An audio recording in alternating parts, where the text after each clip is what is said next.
era tahun 1966, ketika 3 tuntutan mengguncang Orde Lama. Di-subscribe dulu, agar selalu menyimak sejarah Nusantara berikutnya. Terima kasih.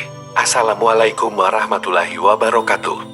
Awal tahun 1966 menjadi titik balik penting dalam sejarah politik Indonesia. Negara tengah berada dalam krisis yang kompleks. Inflasi melambung hingga 600%. Kekacauan politik pasca gerakan 30 September tahun 1965 belum selesai, dan kepercayaan publik terhadap kepemimpinan nasional mulai runtuh. Dalam kondisi ini, muncul gelombang aksi mahasiswa yang menyuarakan Tritura, atau 3 tuntutan rakyat. 1. Bubarkan PKI. 2. Turunkan harga. 3. Rombak kabinet.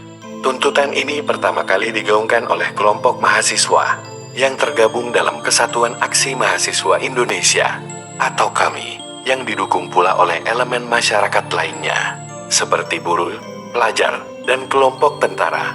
Demonstrasi besar-besaran ini mewarnai jalan-jalan di Jakarta, menuntut perubahan cepat dan tegas dari Presiden Soekarno.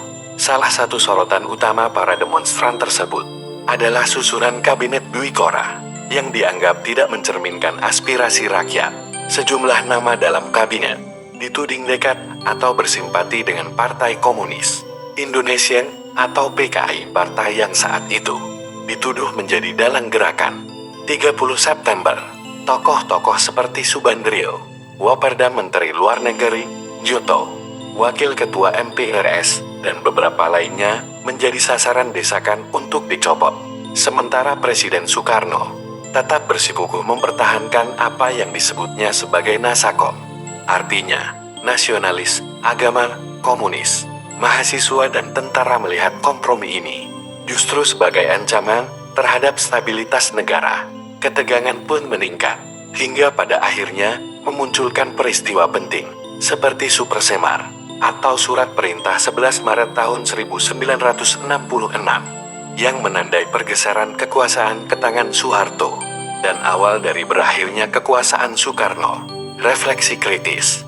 Pertanyaan yang terus muncul hingga kini adalah, apakah gerakan Tritura murni lahir dari kesadaran mahasiswa, atau ada kekuatan politik yang turut mengatur narasi? Sejauh mana benar bahwa banyak tokoh PKI berada di lingkaran kekuasaan Soekarno saat itu? Apakah Soekarno terlalu kompromis?